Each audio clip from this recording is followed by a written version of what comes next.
गांदरबल के अवाम के लिए एक बहुत ही अहम ऐलान हुआ है, जिसमें बताया गया है कि वाइल से पांदश की सड़क की कुशादगी में इजाफा, मोहन मरग टूरिस्ट स्पॉट को सयाहती नक्शे में शामिल करना और शालबो के नज़दीक टाकनवारी ब्रिज तामीर करने का फैसला किया गया है।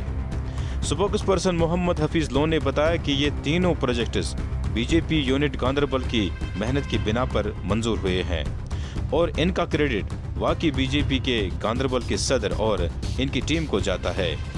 गांदरबल के अवाम का देरीन ख्वाब इन तरक्याती मंसूबों की मंजूरी के बाद मुकम्मल हो गया है। Bureau report, valley online. झुकता हूँ, न बिकता हूँ, न थकने वाला हूँ। उसी तरह उनके कार्यकर्ता यहाँ पर हमारे रगों में जब तक खून है, नसों में नस है हमारी, वो मोदी साहब के साथ है। भारतीय जनता पार्टी के हम सिपाही है, थे और हमेशा रहेंगे। 70 साल हुकूमत की, एक मुर्गी का फार्म नहीं बना पाए वो, और आज जब मोदी साहब ने दिया तो हमने दिया। शरसत नहीं दिया, ये जो दिया है वो नरेंद्र मोदी जी ने, वजीर आजम ने दिया है। जो उन्होंने 2014 में हुकूमत संभाली थी, मैं इस कुर्सी पे बैठा हूँ तो गरीब के हित के लिए बैठा हूँ। यहाँ पर अवाम के फ्रंट पे लिए काम करूंगा। जो खून चूसा गया है, यहाँ के अवाम के लिए एक खुश नसीबी, एक दिवाली में बम्पर इनाम है। इसके साथ साथ और भी यहाँ पर मोदी साहब स्कीम देने वाले हैं। लोग बस इंतजार करते रहिए, मोदी जी का साथ देते रहिए। हमारे श्री नरेंद्र मोदी जी ने जो यहाँ पर प्रोजेक्ट पे प्रोजेक्ट देते जा रहे हैं, और आज दिवाली पे जो उन्होंने बम्पर हमें इनाम दिया है यहाँ पे गांदरबल को, लगता है मोदी साहब ने गांदरबल को ही गोद लिया है। इसका मैं सबसे पहले शुक्रिया अदा करता हूँ अपने जिले सदर मोहम्मद अमीन शाह साहब का। मैं तहे दिल से शुक्रिया अदा करता हूँ। 2 साल पहले उन्होंने 2 साल लगभग 1.5 साल लगे उनको ये मैकेडम जो कि ये LG साहब के पास गए और उनसे कहा कि ये जो प्रोजेक्ट है ये गांदरबल को आप ये दीजिए, और वो दिन दूर नहीं, यकीन दिलाया जिले सदर साहब को, गवर्नर साहब ने, कि ये गांदरबल को ही मिलेगा। और आज गांदरबल को वो जो सपना था, ख्वाब था, वो आज पूरा हो गया। और जो आने वाली जो दूसरी पार्टियां जो कह रही है ना कि हमने दिया, जरा मुझे बताइए, वो यहाँ MLA बने, मिनिस्टर्स बने, 70 साल हुकूमत की, एक मुर्गी का फार्म नहीं बना पाए वो, और आज जब मोदी साहब ने दिया तो हमने दिया। शादी एक ही होती है, खाने वाले 1000 होते हैं। तो जो ये खुशनसीबी हमें श्री नरेंद्र मोदी जैसे प्राइम मिनिस्टर मिला, हमें इस मुल्क को, जो यहाँ पर जो प्रोजेक्ट आए, यहाँ पर गांदरबल के ही लोग, यहाँ हमारे यूथ वहाँ पर अपना रोजगार कमा पाएंगे चाहिए। मगर जो आशीर्वाद मोदी साहब ने यहाँ पर लोगों को दिया है, मोदी साहब के जो आशीर्वाद के साथ यहाँ पर स्कीमें लागू होते जा रही है, मैं नितिन गडकरी साहब का तहे दिल से शुक्रिया अदा करता हूँ। खासकर मैं रविंद्र रैना जो हमारे चीफ हैं JNK UT के, उनका शुक्रिया अदा करता हूँ। श्री अशोक पुल जी का शुक्रिया अदा कर, उन्हें यकीन दिलाया था जिले सदर साहब को ये प्रोजेक्ट तीनों गांदरबल को ही मिलेंगे। और इससे पहले भी 3 प्रोजेक्ट यहाँ पर चल रहे हैं इस वक्त, वो भी मोदी साहब के दिन दिए हुए हैं। और यहाँ पर अब और 3 प्रोजेक्ट मोदी साहब के नेतृत्व में यहाँ पे हमें और प्रोजेक्ट मिला। मैं जिले सदर साहब का शुक्रिया अदा करता हूँ, जिन्होंने गवर्नर साहब से मिलकर कहा ये प्रोजेक्ट हमें चाहिए, और उनको गवर्नर साहब ने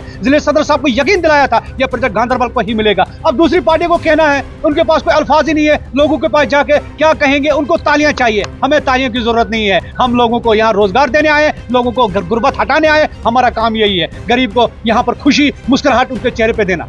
और उसके साथ साथ हमारे जो जिले सदर मोहम्मद अमीन शाह साहब हैं, उन्होंने हमारे चीफ UT के रविंद्र रैना जी से बातचीत की इसके बारे में, और उसके साथ हमारे श्री अशोक कोल से भी बात की उन्होंने, और हमारे जिले सदर साहब को यकीन दिलाया। उनके साथ उन्होंने जाके नितिन गडकरी के साथ 1-to-1 मुलाकात करके ये प्रोजेक्ट गांदरबल को ही मिलना चाहिए। और आज मैं उनका शुक्रिया अदा करता हूँ, खासकर रविंद्र रैना जी का और श्री अशोक कोल जी का। उन्होंने इस गांदरबल के सपने को आज पूरा कर दिया और दिवाली पे एक बम्पर इनाम दिया इस गांदरबल को। और गांदरबल के लोगों को यकीन दिलाता हूँ, इसी तरह मोदी साहब का साथ देते रहिए और स्कीमों का फायदा उठाते जाइए। मोदी साहब आपके हैं, थे और हमेशा रहेंगे। और खासकर हम भारतीय जनता पार्टी के वो सिपाही, हम खुश नसीब हैं, हम इस मोदी साहब के कार्यकर्ता हैं, जो मोदी साहब ने इस पूरे यहाँ पर कश्मीर को, पूरे मुल्क को, कश्मीर कन्याकुमारी तक लोगों को अपना परिवार समझा है। यूथ, इसी डिस्ट्रिक्ट की यूथ उन प्रोजेक्टों में काम करेगी, उन्हीं को रोजगार मिलेगा। यहाँ की आवाम गरीब है, गरीब आवाम है, यहाँ पे बेरोजगार है, उन्हीं यूथ को यहाँ पर रोजगार, और वो भी फ्रंट में मिलेगा। किसी की सिफारिश की जरूरत नहीं है। ये वो सरकार है, यहाँ सबका साथ, सबका विकास, सबका विश्वास, हम सबको साथ लेके, चाहे वो किसी भी मजहब का हो, सबको फ्रंट में मिलेगा। किसी को पीछे दरवाजे से नहीं या किसी की सिफारिश की जरूरत नहीं, उनको अपना हक फ्रंट में मिलेगा। और यही गांदरबल की आवाम को मैं आपकी चैनल के माध्यम से एक बार फिर कहता हूँ, यहाँ की आवाम को मिलेगा। हमें खुश नसीबी, हमें श्री नरेंद्र मोदी जैसे प्राइम मिनिस्टर साहब मिले। जिस तरह आप देख लीजिए, और 5 सालों ने चावल फ्री कर दिया यहाँ आवाम के लिए, हमारे गरीबों और पसंदीदा लोगों के लिए गोल्डन कार्ड 5 लाख रुपए उनकी जेब में डाला। किसी के सामने झुकने की जरूरत नहीं है। तभी तो मोदी साहब ने कहा, न झुकता हूं, न बिकता हूं, न थकने वाला हूं। उसी तरह उनके कार्यकर्ता यहाँ पर हमारे रगों में जब तक खून है, नसों में नस है हमारी, वो मोदी साहब के साथ है। भारतीय जनता पार्टी के हम सिपाही है, थे और हमेशा रहेंगे। जरा मुझे बताइए एक चीज, मैं एक बार फिर यही दोहराना चाहता हूं कि देख लीजिए, इनके पास अल्फाज नहीं है लोगों के बोलने के लिए। क्या बोलेंगे? 70 साल यहाँ हुकूमत किनकी थी? क्यों नहीं ला पाए उन्होंने एक प्रोजेक्ट यहाँ पे आज तक? जब यहाँ पर 6 प्रोजेक्ट 3 प्रोजेक्ट ऑलरेडी तो चल रहे हैं इस डिस्ट्रिक्ट में, और 3 मोदी साहब ने दिया। 70 साल में इनकी हुकूमत नहीं थी क्या? तो तब क्यों नहीं लाया उन्होंने? तब क्यों नहीं बोला हम लाएंगे? अब जब मोदी साहब दे रहे हैं यहाँ पर तो अब बोलते हैं हमने दिया। अब उन्होंने घर से तो नहीं दिया, ये जो दिया है वो नरेंद्र मोदी जी ने, वजीर आजम ने दिया है। जो उन्होंने 2014 में हुकूमत संभाली थी, मैं इस कुर्सी पे बैठा हूं तो गरीब के हित के लिए बैठा हूं, यहाँ पर अवाम के फ्रंट पे लिए काम करूंगा। जो खून चूसा गया 70 साल में वो पाई इनसे हिसाब लूंगा और गरीब का हक देकर उनके दिला कर रहूंगा, कोई गुर्बत में नहीं रहेगा। देखिए यहाँ पे जो 3 प्रोजेक्ट आए हैं, ये यहाँ के अवाम के लिए एक खुशनसीबी, एक दिवाली में बम्पर इनाम है। इसके साथ साथ और भी यहाँ पर मोदी साहब स्कीम देने वाले हैं। लोग बस इंतजार करते रहिए मोदी जी का।